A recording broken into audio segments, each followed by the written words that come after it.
بسم اللہ والحمد للہ والصلاة والسلام علی رسول اللہ اما بعد فاعوذ باللہ من الشیطان الرجیم بسم اللہ الرحمن الرحیم والفجر ولیال عشر والشفع والوتر او کما قال اللہ سبحانہ وتعالی۔ آج 27 ذی قعدہ ہے، 2 دن بعد یا 3 دن کے بعد ذی الحجہ کا مہینہ شروع ہو جائے گا، بڑی برکتوں والا، بڑی رحمتوں والا۔ رمضان المبارک کے بعد جس عشرے کے اندر کی عبادات اللہ کو محبوب ہیں وہ عشرہ ذی الحجہ ہے۔ اسی وجہ سے تو اللہ قسمیں کھا رہے ہیں، والفجر، فجر سے کون سی فجر مراد ہے؟ مفسرین نے لکھا کہ فجر جو 10 ذی الحجہ کی نماز فجر مراد ہے، جس کی اللہ قسمیں کھا رہے ہیں۔ ولیال عشر، 10 راتوں کی قسم اللہ کھا رہے ہیں۔ والشفع والوتر، جفت اور طاق کی اللہ قسم کھا رہے ہیں۔ تو ایک طرف ہم فضائل سنتے ہیں کہ عشرہ رمضان المبارک کا مہینہ رحمتوں والا، برکتوں والا، عظمتوں والا، ٹھیک ہے۔ راتوں کے اعتبار سے رمضان کا آخری عشرہ افضل ہے، اعلیٰ ہے۔ دنوں کے اعتبار سے رمضان المبارک کا دن افضل ہے، راتوں کے اعتبار سے ولیال عشر، عشرہ ذی الحجہ کی 10 راتیں افضل اور اعلیٰ ترین ہیں۔ اسی وجہ سے تو فرمایا ہے کہ ان دنوں کے اندر جو عمل کیا جاتا ہے اللہ کے ہاں بہت محبوب ہے۔ تو اس ماہ مبارک کی ابتدا کیسے کرنی ہے؟ اللہ کے نبی علیہ الصلوۃ والسلام نے فرمایا ما من ایام العمل الصالح فیہن احب الی اللہ من ہذہ الایام، ان دنوں کے اندر کوئی نیکی جو کی جاتی ہے اللہ کے ہاں بڑی محبوب ہے۔ ایک سبحان اللہ اللہ کو پسند، الحمدللہ آپ نے کہا اللہ کو پسند، لا الہ الا اللہ آپ نے کہا اللہ کو پسند، نماز آپ نے پڑھی اللہ کو پسند، قرآن کی تلاوت آپ نے کی اللہ کو پسند۔ ان دنوں کے اندر جتنے نیک اعمال کریں گے اللہ کو محبوب ہے، اللہ کو پسند ہے۔ صحابہ نے عرض کی یا رسول اللہ جہاد سے بھی افضل ہے یہ ایام؟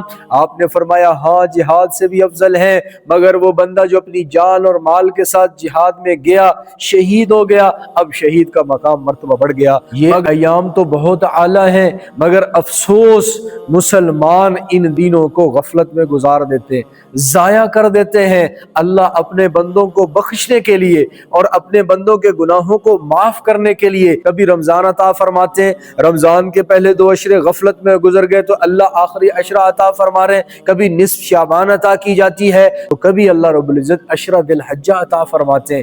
اس ماہ مبارک کے اندر سب سے بڑا عمل یہ ہے کہ ہم نے کوئی گناہ نہیں کرنا، اپنی ذات کو گناہوں سے بچا لینا، اور اس ماہ مبارک کے اندر رکھے گئے روزے، آپ علیہ الصلوۃ والسلام نے فرمایا عشرہ ذی الحجہ کا ایک روزہ 1 سال کے روزوں کے برابر اجر و ثواب ملتا ہے۔ پھر حضور نے فرمایا صیام یوم عرفہ انی احتسب علی اللہ ان یکفر السنۃ التی قبلہ والسنۃ التی بعدہ، 9 ذی الحجہ کا جو روزہ رکھتا ہے میں اللہ سے امید کرتا ہوں اس کے 1 سال کے گزشتہ گناہ معاف اور 1 سال کے آئندہ گناہ معاف کر دیے جاتے ہیں۔ محدثین نے اس حدیث کی تشریح میں کتنی خوبصورت بات کر دی، فرمایا جس کو 9 ذی الحجہ روزہ رکھنے کی توفیق مل گئی سمجھ لو کہ اس کو 1 سال کی اور زندگی مل گئی، کیونکہ گناہ اسی کے معاف ہوں گے جو زندہ رہے گا۔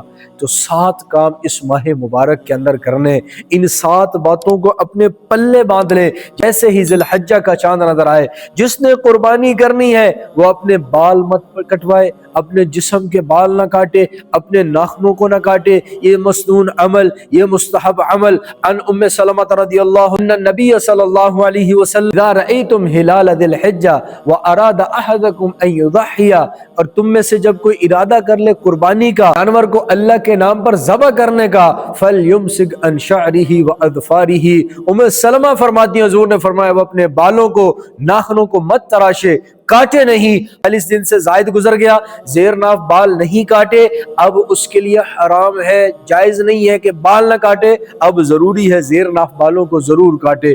دوسرا کام اس ماہ مبارک کے اندر روزے رکھنا، ہم نے 1 ذی الحجہ سے لے کے 9 تک کیا کرنا ہے؟ 9 دن روزے رکھنے ہیں، اور ایک روزے پر اجر و ثواب 1 سال کے روزوں کے برابر ہے۔ اور تیسرا اس ماہ مبارک کے اندر 9 ذی الحجہ کا بھی روزہ رکھنا، 9 ذی الحجہ کے روزے کے اوپر 1 سال کے گزشتہ اور 1 سال کے آئندہ گناہوں کو معاف کر دیا جاتا ہے۔ چوتھی چیز اس ماہ مبارک کے اندر تکبیرات تشریق ہے 9 ذی الحجہ سے لے کے 13 تک، اللہ اکبر لا الہ الا اللہ اللہ اکبر وللہ الحمد، کہ 9 ذی الحجہ مرد ہر فرض نماز کے بعد اونچی آواز سے اور عورتیں آہستہ آواز سے ایک مرتبہ اس تکبیر کو کہنا واجب ہے۔ اور 5ویں چیز، جب قربانی کے والے دن جانور کو ذبح کرنا ہے تو سب سے پہلے جو حلق سے اترے، سب سے پہلے جو نوالا منہ میں جائے گا وہ قربانی کے جانور کا گوشت جو پکایا گیا ہے اس سے، کیونکہ اللہ کے نبی علیہ الصلوۃ والسلام عید الفطر کے اندر میٹھی چیز کھا کر، میٹھی چیز تناول فرما کر نماز پڑھانے آیا کرتے تھے، اور عید الاضحیٰ کے اندر قربانی کے جانور کا گوشت سب سے پہلے حضور تناول فرماتے تھے۔ یہ حضور علیہ الصلوۃ والسلام کی سنت ہے۔ 6ٹھی چیز، عید والے دن جانور کو ذبح کرنا کسی اور مد کے اندر، کسی غریب کی بیٹی کی شادی کروا دے، مسجد میں کولر لگوا دے، فلاں مدرسے میں، یہ سارا سال ان کو مسجد، مدرسہ، غریب کی بیٹی اور خدمات نہیں نظر آتی۔ جب اللہ کا حکم قربانی سامنے آتا ہے اس وقت ان کو ساری یہ فلاحی کام یاد آ جاتے ہیں۔ اللہ کے نبی کے زمانے میں سب سے زیادہ غربا تھے، اتنے غریب تھے کہ سطر چھپانے کے لیے پورا کپڑا نہیں ہوا کرتا تھا، مگر اللہ کے نبی علیہ الصلوۃ والسلام اس وقت یہ نہیں فرما رہے کہ قربانی کا پیسہ اس مستحق کو دے دو، غریب بھی ہے، یتیم بھی ہے، بیوائیں بھی موجود ہیں، مستحق بھی موجود ہے، مگر اللہ کے نبی نے کیا فرمایا؟ قربانی کے جانور کا جو پیسہ ہے جانور کو خرید کر ذبح کرنے میں ہی لگانا ہے، کسی اور مد میں نہیں لگانا۔ اگر اللہ نے مال دیا ہے تو اس اضافی مال کو لگائے، غریبوں پر خرچ کریں، یتیموں پر خرچ کریں، بیواؤں کے اوپر خرچ کریں، غریب کی بیٹی کی شادی کروائیں، مسجد میں کولر لگوائیں، مدرسے کے لنٹر ڈلوائیں، اور پیسے سے لگائیں، ضروری ہے اللہ کے حکم کو پیچھے کرنا ہے۔ 7ویں چیز، اس ماہ مبارک کے اندر